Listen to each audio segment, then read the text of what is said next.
नमस्कार, मैं हूं आपके साथ निधि विश्वकर्मा और आप देख रहे हैं यूपी 24 नेटवर्क का खास कार्यक्रम अपराध की कहानी हमारी जुबानी। कहते हैं मौत जब आती है तो संभलने का मौका नहीं देती, लेकिन नोएडा के सेक्टर 150 में 27 साल के युवराज के पास मौत से लड़ने के लिए पूरे 85 मिनट थे। उसके पास मोबाइल था, सिग्नल था और मौके पर मौजूद थी खाकी वर्दी की एक भारी भरकम फौज। फिर भी एक पिता अपने बेटे की लाश लेकर घर लौटता है। आज अपराध की कहानी में हम आपको उस रात का वो सच दिखाएंगे जो नोएडा पुलिस की फाइलों में शायद कभी नहीं आएगा।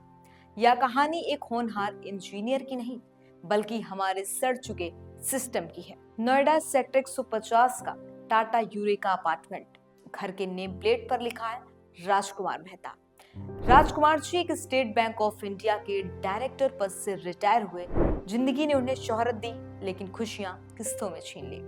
कुछ साल पहले ही पत्नी की बीमारी से मौत हो गई। अब घर में दो ही सहारे थे, एक बेटी और एक बेटा युवराज।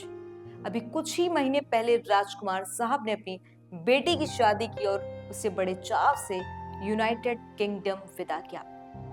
घर में अब बस दो ही मर्द बचे थे, पिता और बेटा। युवराज, जो गुरुग्राम की software company done and brand street में एक सॉफ्टवेयर इंजीनियर था। पिता का सपना था कि बेटा बस घर बसाए, लेकिन नियति ने कुछ और ही लिख रखा था।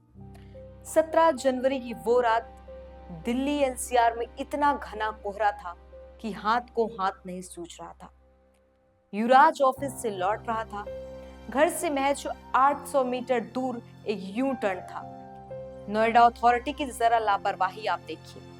सामने 8 फीट गहरा नाला और मौत का गड्ढा था, लेकिन वहां ना कोई बैरिकेडिंग थी, ना कोई रिफ्लेक्टर।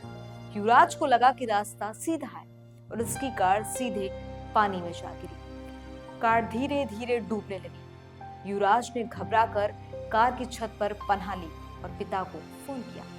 पापा, मैं गड्ढे में गिर गया, पानी भर रहा है, प्लीज बचा लो, मैं मरना नहीं चाहता। रात के 1:45 तक युवराज फोन पर था। मौके पर नोएडा पुलिस के 40 जवान, फायर ब्रिगेड की गाड़ियां और एसडीआरएफ की टीम पहुंच चुकी थी। कुल 80 लोग किनारे खड़े थे।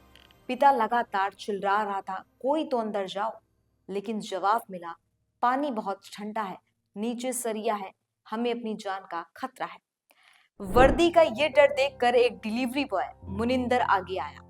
बिना किसी ट्रेनिंग के वो उस बर्फीले पानी में कूद गया।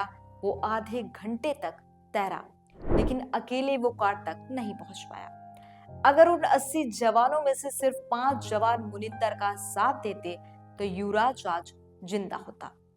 सुबह 6 बजे जब सूरज की पहली किरण निकली, तब सरकारी बोट पानी में उतरी, लेकिन तब तक युवराज की सांसें थम चुकी थी। आज जब जांच की बातें हो रही हैं और एक अधिकारी को हटा दिया गया है, लेकिन कैसे उस पिता को उसका बेटा मिल जाएगा? क्या उन 80 जवानों पर लापरवाही से हत्या का केस दर्ज होगा? युवराज की मौत हादसा नहीं, बल्कि उस मानसिकता की हार है जो कहती है कि अपनी जान जोखिम में क्यों डालें। बल्कि ये नोएडा प्राधिकरण और बिल्डरों के उस नेक्सस का नतीजा है जो कागजों पर तो शहर चमकाते हैं, लेकिन जमीन पर मौत का जाल बिछा देते हैं। ये सेक्टर 150 का वो इलाका है जिसे नोएडा का सबसे पॉश इलाका कहा जाता है। यहाँ के एक नामी बिल्डर कंपनी को मॉल बनाना था। सालों से काम रुका पड़ा है। बिल्डर ने प्राधिकरण का पैसा नहीं भरा तो साइट को वैसे ही लावारिस छोड़ दिया गया। ना कोई सुरक्षा की दीवार थी, ना कोई रोशनी, ना ही कोई चेतावनी। 7 से 8 फीट गहरे इस गड्ढे में पानी और कीचड़ भरा था। नोएडा प्राधिकरण ने बिल्डर पर कार्रवाई तो नहीं की, लेकिन आम नागरिक के लिए मौत का रास्ता खुला छोड़ दिया।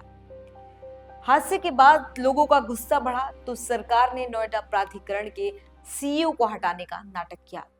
लेकिन असली सवाल बिल्डर पर है। क्या सिर्फ सीईओ को हटाना काफी है? वहीं आज तक रिपोर्ट के मुताबिक इस जमीन पर निर्माण रुकने के बाद इसे सुरक्षित करने की जिम्मेदारी बिल्डर और अथॉरिटी दोनों की थी। पर यहाँ पर तो सिर्फ बकाये का लगातार खेल चल रहा था। करोड़ों के बकाये के चक्कर में सुरक्षा के मानकों को कूड़ेदान में डाल दिया गया। आज राजकुमार मेहता जी अकेले हैं, बेटी सात समंदर है, पत्नी पहले ही चली गई और इकलौता बेटा सिस्टम की भेंट चढ़ गया। अगली बार जब आप नोएडा की सड़कों पर चलें, तो याद रखिएगा, यहाँ सड़कों पर गड्ढे नहीं, मौत के जाल बिछे हैं और बचाने वाले किनारे पर खड़े होकर सिर्फ वीडियो बनाते हैं। सावधान रहिए, क्योंकि यहाँ आपको बचाने कोई नहीं आएगा। आज की कहानी में बस इतना ही। देखते रहिए यूपी 24 नेटवर्क का खास कार्यक्रम अपराध की कहानी हमारी जुबानी। तब तक के लिए बस इतना ही। अपना और अपनों का ख्याल रखें।